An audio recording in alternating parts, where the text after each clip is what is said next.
কি ব্যাপার, এত শুকিয়ে গিয়েছো কেন? হ্যাঁ, খাওয়া দাওয়া করো না? তুমি তো বাতাসে উড়ে যাবে। তুমি এত মোটা হয়ে গেলে কিভাবে? আগের থেকে অনেক বেশি মুটিয়ে গিয়েছো। ডায়েট ফাইট কিছু করো। এখন তো ইউটিউবে কত ডায়েট চার্ট দেয়া থাকে, এক্সারসাইজ আছে, এগুলো কিছু করো। এভাবে কিন্তু বেশি মোটা হয়ে যাচ্ছ দিন দিন। আরে, তুমি বিয়ে করবে কবে? তোমার তো গ্রাজুয়েশন কমপ্লিট।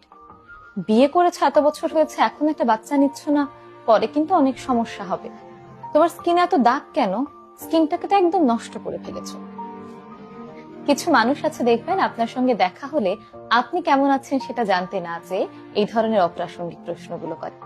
যারা এই ধরনের প্রশ্ন করেন তাদের বলছি, কে কিভাবে তার জীবনকে পরিচালিত করবে এটা একদমই তার ব্যক্তিগত বিষয়। অন্যের ব্যক্তিগত ব্যাপারে এইভাবে নাক গলানো বন্ধ করুন। তাদেরকে তাদের মতো করে বাঁচতে দিন, তাদের জীবনকে তাদের মতো করে সাজাতে দিন। এই ধরনের প্রশ্নগুলো করার মাধ্যমে আপনি আপনার নিচু মন মানসিকতার প্রকাশ ঘটাচ্ছেন।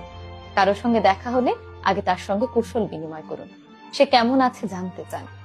এমন কথা বলবেন না যা শুনলে মানুষ বিব্রত হবে এবং আপনার থেকে সবসময় দূরে দূরে থাকতে চাইবে।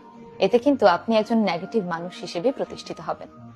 তাই নিজে ভালো থাকুন, অন্যকে ভালো থাকতে দিন, তাদের জীবন তাদের মতো করে পরিচালিত করতে দিন।